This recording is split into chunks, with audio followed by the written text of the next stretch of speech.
দর্শক, শরীফ ওসমান হাদির হত্যার যে ঘটনা, সেই ঘটনাটাকে অনেকেই বলছেন যে এটা আগামী নির্বাচন বাধাগ্রস্ত করা, নির্বাচন বানচাল করার একটা ষড়যন্ত্র।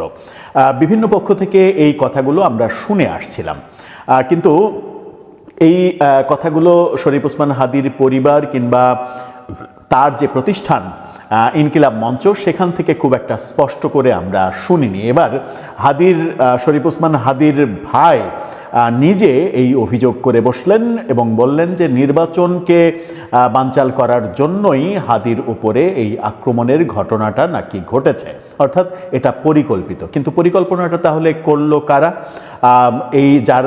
যে দুইজন তার উপরে হামলা করেছিল, তাদের দুইজনকে কাজে লাগালো কারা? শোনা যাচ্ছে যে আসামির ব্যাংক অ্যাকাউন্টে অস্বাভাবিক শত কোটি টাকার লেনদেনের তথ্য পাওয়া গেছে।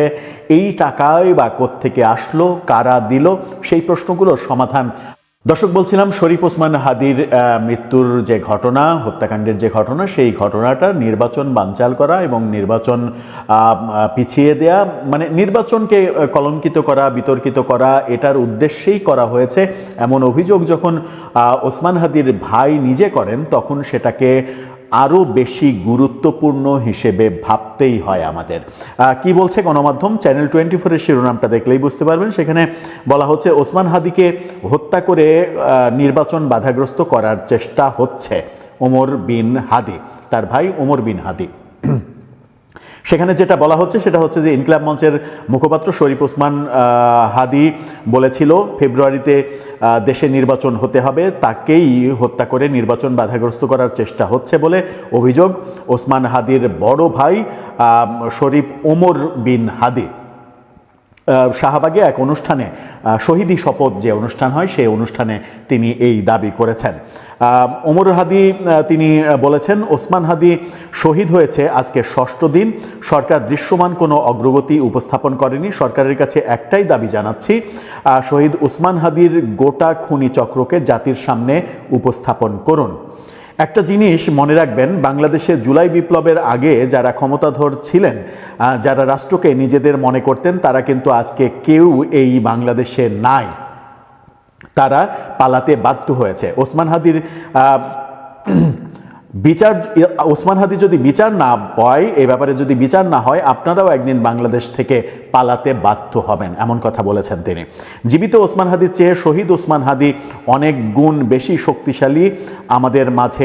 শক্তিশালী হয়ে আমাদের মাঝে ফিরেছে মন্তব্য করে ওমর বিন হাদি বলেছেন, বাংলাদেশের কোটি কোটি মানুষ ওসমান হাদির বিচারের অপেক্ষায় আছে। সরকারের কাছে আমি অনুরোধ করব, আপনারা রাষ্ট্র ক্ষমতায় থাকা অবস্থায় ওসমান হাদিকে হত্যা করা হয়েছে, এই হত্যার দায় আপনারা এড়াতে পারবেন না। আপনাদেরও বিচার হবে, আজ হোক 10 বছর পরে হোক, বিচারের কাঠগড়ায় আপনাদের দাঁড়াতেই হবে। রীতিমতো সরকারের দিকে আঙুল তুলে হুঙ্কার দিচ্ছেন যে এই ঘটনার জন্য সরকারকেই দায়ী করছেন তিনি। তার মানে সরকার যে এখন পর্যন্ত মূল যে অপরাধী, তাদেরকে ধরতে না পারার পেছনেও কি অন্য কোনো ব্যাপার কিংবা অন্য কোনো বিষয়ের গন্ধ খুঁজে পাচ্ছেন হাদির ভাই? অন্তর্বর্তী সরকারের উদ্দেশ্যে ওমর বিন হাদি আরও বলেছেন, মনে রাখবেন, এদেশের জনতা আপনাদের কাঠগড়ায় দাঁড় করাবেই। তাই সরকারকে অনুরোধ করব, দ্রুত খুনিদের আমাদের সামনে উপস্থাপন করুন। নির্বাচনের পরিবেশ যাতে বিঘ্ন না হয়, খুনির বিচার করুন। আপনারাই ওসমান হাদিকে হত্যা করিয়েছেন, আবার আপনারাই এটাকে ইস্যু করে নির্বাচন বানচাল করার চেষ্টা করতেছেন, তা আমরা কখনোই হতে দেব না। মারাত্মক কথা বলছেন আপনারাই মেরেছেন, আবার আপনারাই এটাকে ইস্যু করে নির্বাচন বানচালের চেষ্টা করছেন। কেন এই অভিযোগটা আসছে? সরকার কেন ওসমান হাদিকে মারবে? এতে সরকারের লাভ কি? এতে সরকারের বিন্দুমাত্র লাভ আছে? বরং সরকার যে বিব্রতকর পরিস্থিতিতে পড়েছে, যে বেকায়দায় পড়েছে, সরকারের অবস্থা বেগতিক হয়েছে, সেই বেগতিক অবস্থা তারা নিজেরা ডেকে আনবে কেন? সেই প্রশ্ন তো থেকেই যায়। ওসমান হাদির ভাই তিনি যখন এই অভিযোগ করছেন, তখন অভিযোগটা মারাত্মক অভিযোগই মনে হচ্ছে। শপথে আরও বলা হয়েছে, আমরা শপথ করছি শহীদ ওসমান হাদির হত্যার দ্রুততম এবং দৃষ্টান্তমূলক শাস্তি আদায় না হওয়া পর্যন্ত রাজপথে থাকবো না। আরও অনেক কথা বলা হয়েছে। এই যে সরকারের দিকে আঙুল তুললেন ওমর হাদি, ওসমান হাদির ভাই, এই আঙুল তোলাটাকে আপনি কিভাবে দেখছেন? যখন আমরা দেখছি যে সরকারের মধ্যে এই ইনকিলাব মঞ্চের সহ বিভিন্ন পক্ষের দাবির প্রেক্ষাপটে স্বরাষ্ট্র উপদেষ্টাকে সরিয়ে দেওয়ার গুঞ্জন উঠেছিল, কিন্তু সেই গুঞ্জন গত রাত পর্যন্ত থাকলেও আমরা নিশ্চিত হয়েছি যে আপাতত উপদেষ্টা পরিষদে কোনো পরিবর্তন হচ্ছে না, নতুন উপদেষ্টা নিয়োগ হচ্ছে না, স্বরাষ্ট্র উপদেষ্টা যিনি ছিলেন তিনিই থাকছেন। বিভিন্ন কারণে এই পরিবর্তন সরকার করতে পারছে না। যিনি ছিলেন তিনিই দায়িত্বে থাকছেন, তার মানে তার কাঁধে আবারও নতুন নতুন দোষ চাপবে, দোষ চাপানো হবে। এই ঘটনাগুলো হয়তো আরও বেশ কিছুদিন ধরে আমাদের দেখতেই হবে। দর্শক, আপনার কি মনে হয় ওসমান হাদির এই মৃত্যুর সাথে সরকারের কি আদৌ কোনো সম্পর্ক রয়েছে? সরকার কেন এটার সঙ্গে সম্পৃক্ত হবে? নির্বাচন পিছিয়ে দিলে, নির্বাচন বানচাল হয়ে গেলে কাদের মানে আপাত অর্থে কাদের লাভ, কারা লাভবান হতো, সেই দিকে কি সরকার কিংবা আইনশৃঙ্খলা রক্ষাকারী বাহিনী কিংবা গোয়েন্দা সংস্থা সেই দিকে নজর দিচ্ছে?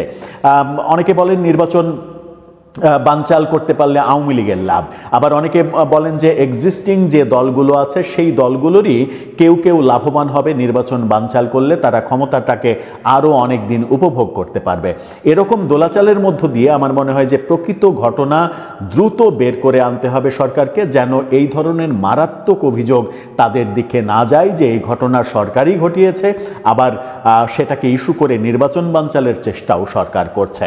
এটা ব্যক্তিগতভাবে আমি অন্তত মনে করতে চাই না যে এটার সঙ্গে সরকারের কোনো সংযোগ রয়েছে, তবে কাদের সংযোগ রয়েছে সেই ব্যাপারটা সরকারকেই খুঁজে বের করে দ্রুত প্রকাশ করে দিতে হবে, নতুবা বারবার তাদের দিকেই কিন্তু অভিযোগের আঙুলটা চলে যাবে। দর্শক, আপনার কি মনে হয়? আপনার মতামত জানিয়ে এই ব্যাপারে লিখতে পারেন আমাদের কমেন্ট।